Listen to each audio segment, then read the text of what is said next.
सुशीलानंद शुक्ला जी, सरस्वती मुखर्जी जी, हमारे विधायक साथी रजतल जी और अजय जी और धनंजय जी, गौरव जी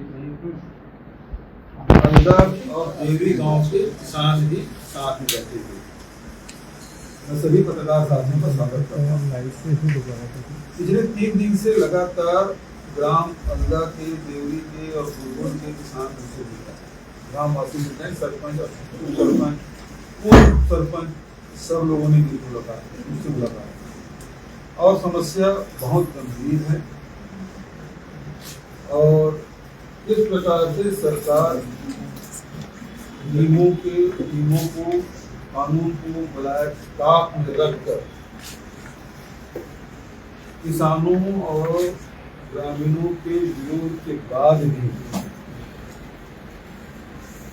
ग्राम सभा, फर्जी ग्राम सभा, फर्जी ग्राम पंचायत और उसके प्रस्ताव और ग्रामीणों की शिकायत के बाद उल्टा उनके खिलाफ भी बहुत सारे केस ग्रामीणों के खिलाफ कर दिए हैं, सरपंच के खिलाफ कर दिए हैं, उनको फंसाने का काम कर रहे हैं। ये बड़ौदा बाजार विधानसभा का मामला है, जहाँ संग्राम वर्मा जी मंत्री जी चूंकि आते हैं, उन्हीं का लेवाई और वहीं राजस्व विभाग का, पर्यावरण विभाग का, पंचायत विभाग का सब नियमों को पार करते हैं। और इसका जीता जागता उदाहरण ग्राम अंदा में जो ग्राम पंचायत की अनुमति है, उस अनुमति में कहीं नहीं लिखा है कि यहाँ कोई पंचायत डाला जाए।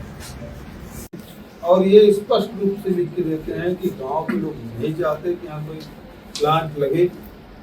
और जो ग्राम सभा है, ग्राम पंचायत के जो प्रस्ताव है, वो सब गांव वाले और सरपंच और पंच ने अनधिकृतता जाहिर की। और सरपंच ने जो पूर्व सरपंच है, उन्होंने स्पष्ट कहा, उसकी वीडियो रिकॉर्डिंग भी है, मुझे दिखाया गांव वालों ने। फिर गांव वालों के सामने जब पूछा गया कि भाई ग्राम पंचायत में इस प्रकार प्रस्ताव नहीं हुआ, आपने 2 लाइन कैसे जोड़ दिया, तो उन्होंने कहा मुझे अनिल अग्रवाल जी ने बुलाया था और दबाव पूर्वक ये लाइन जुड़वाया है और उसकी वीडियो रिकॉर्डिंग है और गांव वालों के सामने उन्होंने स्वीकार किया। उसके बावजूद भी सरकार उनको एनओसी भी दे रही है, उसकी जन सुनवाई कराने जा रही है। तो ये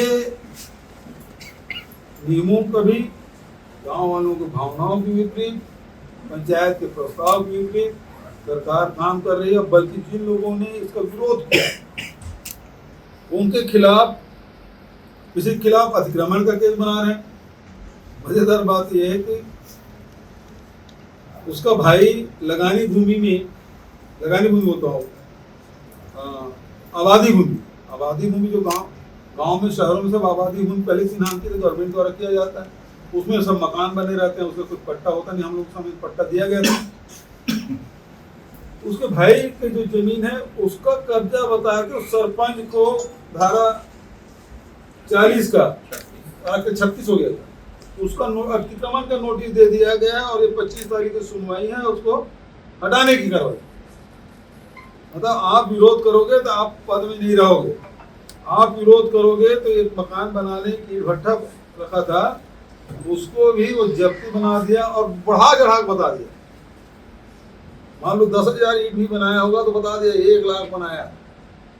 इस प्रकार से किया गया है। और दूसरा एक अल्लाह की बात हुई और ग्राम देवरी और गुलगुल में, वहां तो ग्राम पंचायत की बैठक ही नहीं हुई, उसमें तो हुआ भी है और उसमें विरोध व्यक्त किया है, लेकिन यहाँ तो ग्राम पंचायत हुआ है ना ग्राम सभा, और उसमें एनओसी दे दिया गया।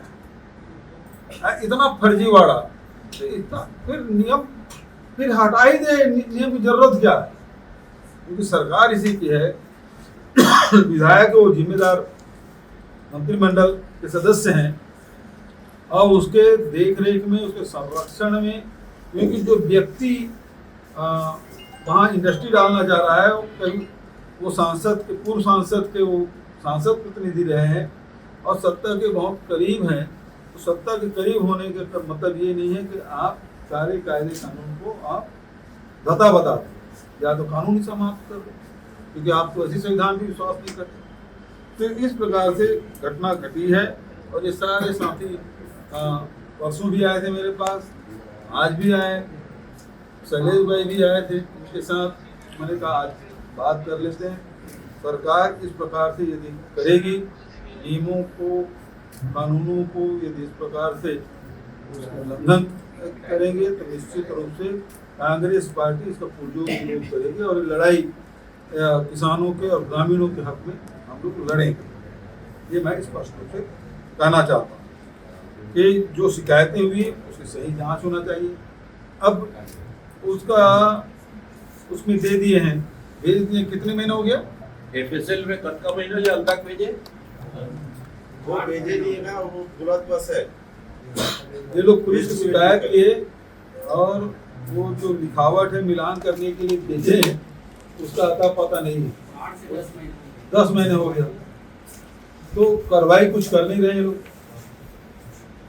तो इसमें कार्रवाई करे सरकार, जो अधिकारी हैं ये न सोचें कि वो सरकार जैसे बोले वैसे करेंगे, हम बच जाएंगे, धोखे में न रहें।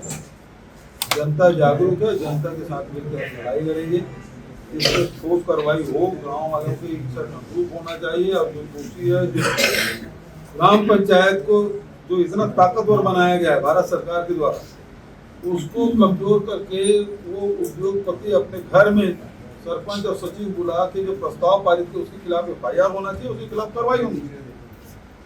यहाँ तो उल्टा चोर को द्वार ढूंढा, ये स्थिति आज पूरे प्रदेश। लेकिन सवाल इस बात का है कि ये तो लाश के मूछे उखाड़ने से तो लाश हल्का नहीं हो जाता। आम जनता को कह रहे हैं कि आप तेल उपयोग मत करो, खाद मत उपयोग करो, ट्रांसपोर्टिंग मत करो, वर्क फ्रॉम होम करो, ये सब आप सलाह दे रहे हो। सरकार क्या कर रही है? सरकार कुछ कर रही है कि देश को अवगत करा रहे हैं। सिंगापुर में LNG के जहाज खड़ी हुई है, रूस के तेल का जहाज खड़ा हुआ है, वो बेचने के तैयार है, आपको देने के तैयार है, आप ले क्यों नहीं रहे हैं? वो कह रहे युआन में दे दो। आपको याद होगा ईरान से हम लोग भारतीय करेंसी में क्रूड ऑयल खरीदते थे। मोदी के कहने से, ट्रंप के कहने से मोदी ने उसको बंद कर दिया। और ये मैट नहीं, इनके संघ के बड़े नेता राम माधव ने अमेरिका में स्वीकार किया, रूस से तेल खरीदना बंद कर दिया, 1 महीने की मोहलत दी थी, पूरा देश जानता है। वहां सस्ता मिल रहा तो उसको भी बंद कर दिया। तो जो हमारे परंपरागत मित्र हैं, रूस है, ईरान है, हमको सहायता देने के तैयार हैं, सहयोग करने के तैयार। आप क्यों नहीं ले रहे हैं? तो जो उसी प्रकार से GST जो लगाया, उसे पूरा अर्थव्यवस्था हमारा चौपट हो गया। खासकर जो छोटे उद्योग हैं, लघु उद्योग हैं, वो सब बर्बाद हो गए। तीसरा, नोटबंदी किया, उसके कारण से पूरे देश की अर्थव्यवस्था चौपट हो गई। अभी 28 फरवरी को ईरान और इजराइल का युद्ध हुआ। हमारे प्रधानमंत्री जी 26 तारीख को वहीं से 26-27 तारीख को आए और 28 तारीख को आक्रमण हुआ। तो आखिर क्या करने गए थे वहां? और हमारी इंटेलिजेंस क्या कर रही थी कि उनको पता नहीं कि आक्रमण होने वाला, हमारे प्रधानमंत्री वहां ले गए थे, उसके बारे में कोई जानकारी नहीं, क्यों गए? अब 73 दिन तक के प्रधानमंत्री एक शब्द नहीं बोले। राहुल गांधी जी और विपक्ष के नेताओं ने जब बोला तो उन्होंने कहा कि ये अफवाह फैला रहे हैं, विपक्ष के लोग अफवाह फैला रहे हैं, पेट्रोल डीजल रसोई गैस के पर्याप्त भंडारण है, ये लगातार बोलते रहे। और जब चुनाव समाप्त हुआ 73 दिन बाद प्रधानमंत्री जी बोले, 7 प्रकार की बातें उन्होंने की और सातों चीज है वो विदेशी जो गाला से संबंधित है या विदेशी धन से संबंधित है। तो इसमें सोना मत खरीदें, क्योंकि गाला से आता है, विदेशी मुद्रा की बात। विदेशी मुद्रा से। फिर उन्होंने कहा कि आप